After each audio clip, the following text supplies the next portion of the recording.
There's a truth every high-value man eventually understands. Respect isn't something you ask for, it's something you embody. And here's the coldest reality women won't tell you. They don't fall in love with your words. They fall in love with your boundaries. They respect your backbone. They are drawn to what you say no to, far more than anything you say yes to. Most men lose their woman not when they stop loving her. They lose her when they stop commanding respect. The reason she stops seeing you as the man. You handed her your power in a million small ways, and neither of you noticed until it was gone. That ends today.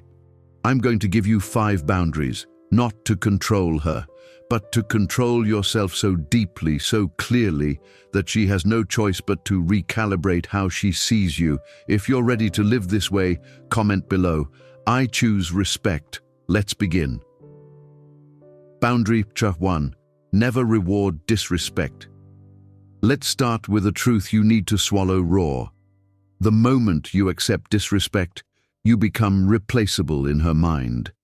It doesn't matter how much you've done for her, how long you've been together, how deep you thought your bond was. The second she senses you'll tolerate being belittled, ignored, or challenged while staying loyal as she chips away at your dignity, she stops seeing you as a man she needs to earn. She starts seeing you as a man she can use. That truth hurts, but in that pain lives your power. A woman will never truly respect a man who keeps showing up after his standards have been violated.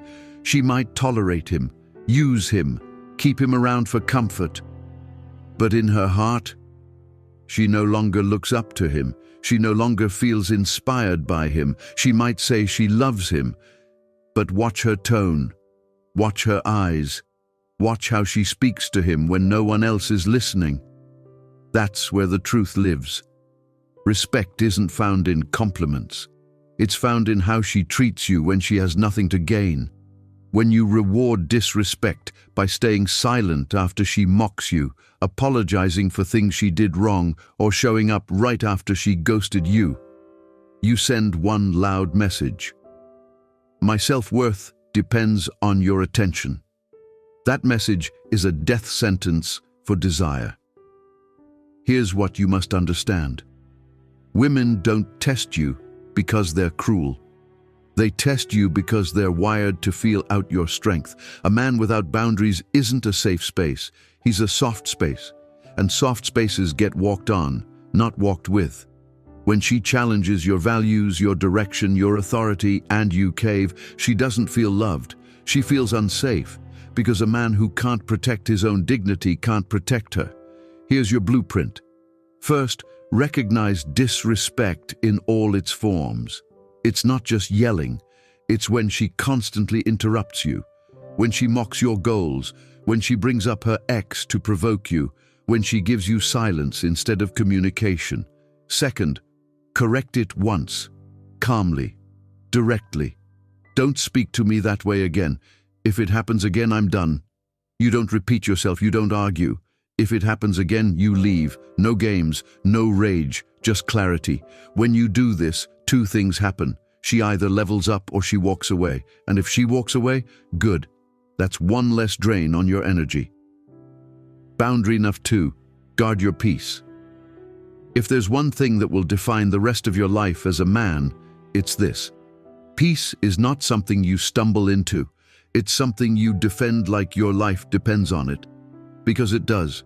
The man who lacks peace wakes up every day on edge, pulled in 1,000 directions, reacting to everything in survival mode. He's not living, he's performing. For women, for friends, for family, for people who couldn't care less if he crumbled tomorrow. There comes a time when a man must realize that his peace is his power, not money, not cars, not status, not women. Peace. Because peace is the state where your decisions are no longer reactive, they're chosen. It's the state where you don't jump at insults, don't explain yourself to doubters, don't get rattled when someone walks away. Peace is the ultimate flex, and it's invisible. You walk into rooms and people feel it, but most men don't guard their peace, They leak it. Every text they answer instantly, every argument they step into, every chaotic person they tolerate, every favor they say yes to out of guilt. These are leaks, and over time they drain you dry. You cannot build an empire with a chaotic mind. You cannot lead a relationship with an anxious soul. And women, they feel it instantly. They can tell when your attention is scattered, when your time isn't sacred. That doesn't make her love you more. That makes her feel like she's steering the ship. What does it mean to guard your peace? It means becoming unavailable to chaos. Not as a defense mechanism, as a conscious design. It means looking at every input, your phone, your relationships, your habits, and asking, does this protect my peace or poison it? If it poisons it, it goes. Immediately. No second chances. You don't argue anymore because arguments require you to prove yourself, and men at peace don't explain themselves to chaos. You don't chase anymore because chasing pulls you out of presence. Boundary factor 3. Don't share too much. She doesn't want to know everything about you, even if she says she does. She wants to feel your depth, not dive into it every day. She wants to discover you, not carry you. The moment you open the door to every emotion, every doubt, every wound, you become something she wasn't ready for. Her project. And women don't fall in love with projects. They fall in love with men who know how to carry their own weight. You've been told your whole life to open up, to be vulnerable, to share more. But let's be honest, how did that serve you? Did she pull you closer when you confessed your anxieties? Or did something shift in her eyes, where she began to see you as her emotional equal? When you put your emotional world on her shoulders, she might comfort you, but she no longer craves you. There is a sacred distance that preserves the polarity between a man and a woman. That mystery, that's the fire. It's what keeps her intrigued. When you kill the mystery, you kill the tension. And when the tension dies, so does desire. This doesn't mean you shouldn't have emotions. You're not a machine. But the difference between a respected man and a tolerated man is how he carries those emotions. A respected man feels deeply but moves intentionally. He never lets his pain become someone else's responsibility. He integrates it, quietly, steadily, alone, if he must. When you share everything too soon, you create emotional clutter. She doesn't know what to do with it. Instead of feeling close, she feels smothered. There's a reason the most respected men rarely speak about themselves. They give glimpses, not blueprints. They offer presence, not explanations. They don't talk to be understood. They act to be respected. Boundary, the 4. No emotional reactivity. Control is not the absence of emotion. It's the presence of mastery. A man who cannot be moved emotionally at will by someone else has begun to understand his strength, not because he doesn't feel, but because he's no longer enslaved by what he feels in the moment. The world wants you reactive. Women test for reactivity. Weak men live in reactivity. The man who becomes still in storms. That's the man who dominates silently. You've seen it play out. She throws a curveball. A sudden shift in tone, an unexplained withdrawal of attention, and immediately your stomach drops, your mind spins, your words chase hers like wind trying to hold on to water. That's emotional reactivity, your inner world at the mercy of her external behavior. And once she feels she has that kind of power over you, the dynamic begins to rot permanently. This isn't about being cold. This is about being sovereign, the ability to feel fully without being ruled by what you feel. The kind of man who can stand in front of a woman testing his limits, a boss questioning his value, and not be moved from his frame. You don't need to lash out, explain, plead. You remain rooted, unshaken, present, powerful without noise. Women test for this because it tells them if you're real, if your strength is situational or foundational. And when you pass that test, she doesn't just relax, she melts.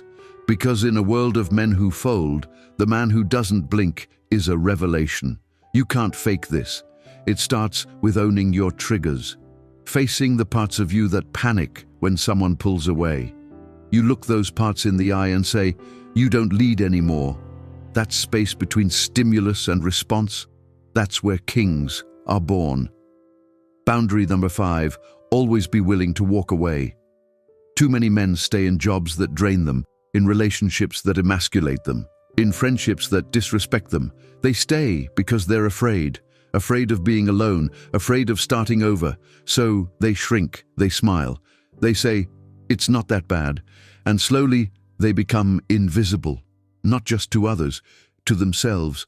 But the man who is willing to walk away from anything that insults his soul, that man is terrifying. That man is magnetic, because he doesn't stay for comfort. He stays because it aligns with his standard. And the moment it doesn't, he's gone. Women sense this. They know when you're staying because you're addicted, versus when you're staying because she brings value. The first kind of man gets tested relentlessly. The second kind, she brings her best, because she knows he'll leave the second she stops respecting him. Walking away doesn't mean being heartless. It means being loyal to yourself above all. It means saying, "I love you, but I love my values more. I love my peace more. I love the man I'm becoming more." That kind of detachment isn't cold, it's divine. It frees you from begging for crumbs. It elevates your circle. It reminds you that nothing is worth keeping if it costs your identity. When you live like this, people rise to your level or they exit. There is no middle ground, and that's the point. You must become so secure in your self-worth that you can walk away from pleasure, comfort, attention, even love, if it means protecting your mission. That's when you're truly dangerous, not to others, to mediocrity, to anything that tries to cage you. Conclusion. Here's what most won't tell you. The real growth happens after you walk. The strength, the clarity, the expansion. It doesn't come while you're holding on. It comes in the silence that follows your final step away. In that space, you meet the next version of yourself. The one who no longer tolerates chaos for company. The one who no longer begs. The one who no longer stays just to feel needed. Be willing to walk away from anything that makes you forget who you are.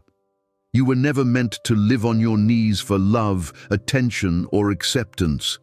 You were meant to walk in power, quietly, calmly, with the unshakable knowledge that respect is not something you demand, it's something you design. If you felt that shift deep in your core, don't let it fade. Lock it in. This isn't the end. This is the start of a new era for you. Subscribe to the channel, share this with someone who needs to hear it. And comment below, "I choose respect over validation." Because when you support this movement, you help another man finally hear what no one ever told him.